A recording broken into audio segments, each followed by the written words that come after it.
President Museveni, welcome to the program. Thank you. Thank you, Christian. Okay, listen, I want to start by asking you, 80% of your country is under 35 years old. They weren't even born when you first came into office. And they really seem to want to change. They want jobs. Why do you think you deserve another term? Well, because I am the one who enabled the 80% to survive childhood diseases, and we have given them education, and we have given them a base for the economy, and we have a good budget, and we can support them. We can support those youth. So, Mr. President, as I said, they want jobs. Uganda today remains one of the poorest countries in the whole wide world and depends hugely on foreign assistance. I want to ask you, 35 years ago, you said the problem of Africa in general and Uganda in particular is not the people, but leaders who want to overstay in power. Now, you've seen that your country has now changed the two-term rule. They've changed the age limit, and there you are going for a sixth term. Why do you think that's a good thing? You should check your facts. It is the fifth fastest growing economy in the whole world. You should check your facts. It's about to become a middle-income country. Now, regarding the politics, the management of society, yes, I said staying in power for a long time without democracy. Without democracy, mark those words. But if it is the democratic will of the people, because we have got so many things to deal with, if we need all hands on board, then it's correct that we have all hands on board. You call yourself still a freedom fighter. I want to read to you the words of your main opponent, Bobi Wine, young man who seems to have energized young crowds.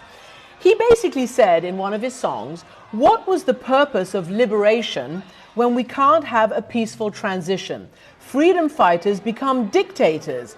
He sang that in 2018 in the song Freedom. He has a point, right? That is wrong. We have been having transition. We have been having transition by having elections. Every 5 years we have elections, and if the people didn't want to give us a mandate, they would vote us out. Well, we've seen it. We've interviewed Bobi Wine. It's all over the international press that he has been, attacked. A member of his team has been killed. He is not able to go to big rallies. He's been jailed. How is that fair in terms of a level playing field for contesting the elections? Well, first of all, we have saved our people from dying in big numbers from corona. Have you heard of corona? Corona has been killing people and has killed very many people in Europe and in the United States. Here, we have only lost about 300 people now. We have been able to do that by stopping public gatherings. Now, Mr. Bobi Wine was one of the people who was defying that. In other words, causing the death of the spread of the virus.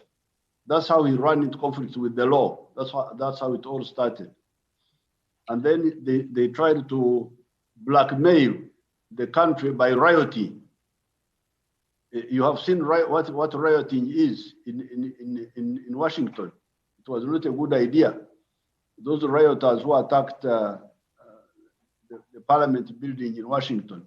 But we are very happy that we have not, our people have not died like they have died in your places. Well, actually, Mr. President, let me just stop you there, because obviously we know what coronavirus is. You also are holding rallies the same size, if not bigger, than Bobi Wine's. So that's one case. But here's the thing, Mr. President, there are 54 people who were killed in these in the situation by your security forces in November. Why does he have to campaign in a flak jacket? Why do 54 people have to die?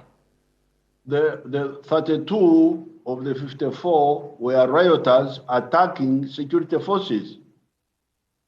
that's how they died. It was. I hear you now in the U.S. talking of insurrection, and you are saying insurrection is a bad idea. This was a form of insurrection, and that's how they were suppressed by when they were attacking security forces. There are others, 22, who died through circumstances which we are still investigating.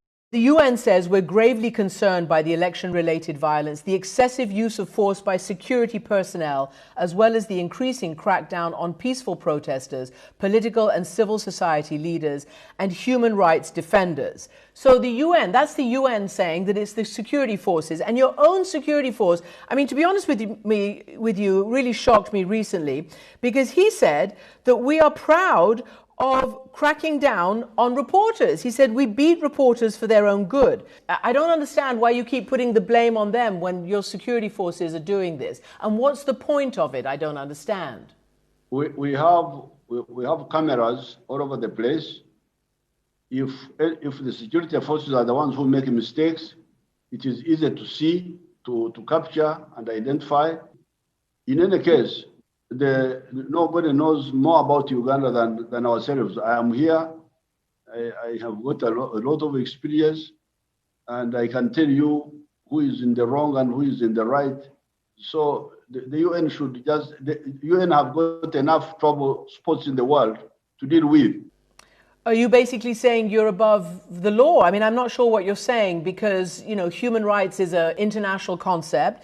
And as you know, Bobi Wine is proposing that the International Criminal Court, which is an arm of the United Nations, investigate you and your senior officials for human rights abuses. There's a 41-page brief saying that police and military have deployed, quote, widespread use of shoot to kill, beatings and other violence. If you have all the images and you're confident of your evidence, will you hand it over for such an investigation? Of course. We have no problem. We have no problem at all because there's nothing to hide. There's nothing to hide. And by the way, you are dealing with people who know what they are doing.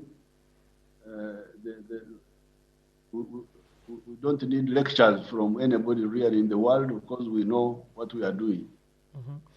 Well, President Trump said that in the United States as well. And you saw, as you mentioned yourself, the incitement to insurrection, the storming of the parliament, the cradle of American democracy by radicals and by insurrectionists. I just wonder what your view on that is. What would you say to President Trump about that? Well, I'm not a lecturer to Americans. They know what they are doing.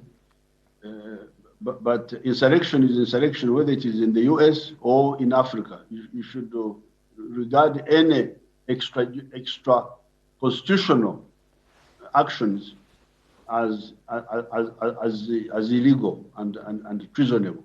Mm-hmm. But I don't want to lecture Americans. They know what they are doing. Well, as you know, the House has already put forward formally one article of impeachment on the charges of inciting insurrection.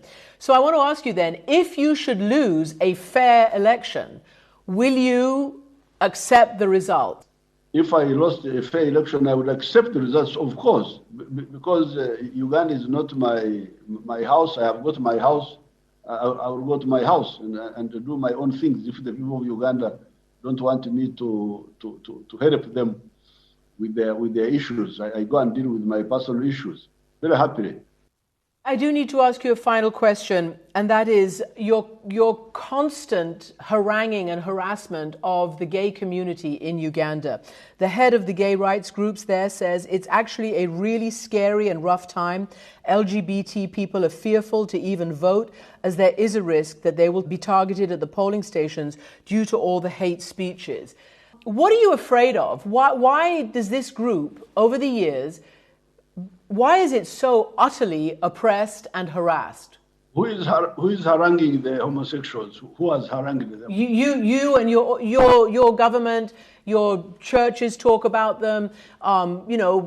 Maybe security people, but people in the streets as well. There is a climate of impunity in Uganda for anti-gay opposition and harassment and oppression. Why? Why in 2021 is that the case? Now we have a problem of social imperialism from some parts of the world towards Africa. Homosexuals are not new to Africa. They have been here. We know them, but we have got a different view of them. We think they are deviants. They are people who are deviated from the normal. They are not killed, they are not harangued, they are not persecuted, but we don't promote them. We don't promote them. We don't promote and flaunt homosexuality as if it is an alternative way of life. But we don't agree with the Western way of promoting homosexuality as if it is an alternative way of life. Well, as you know, they have been targeted, and that's why there is a worry, including by human rights groups. But I want to ask you this. You know, I can see, just like I can see in the United States, when you whip people up with misinformation, disinformation, sometimes lies about people, you can get a frenzy and a mob and a fear and people who don't know where the truth is. And I know that in parts of Africa, homosexuals are promoted by the church, by others, as deviants, as you're saying, as pedophiles. And it's just not true. And I wonder whether you think that you're a Christian, your wife is a Christian, whether you think that's charitable, and whether you think that perhaps you can actually move forward with a different view to that segment of your population. Because as you say, they are Ugandans, they're there to stay. It's not fair. No, the prevalent opinion among our population now is that the homosexuals are a departure from normal.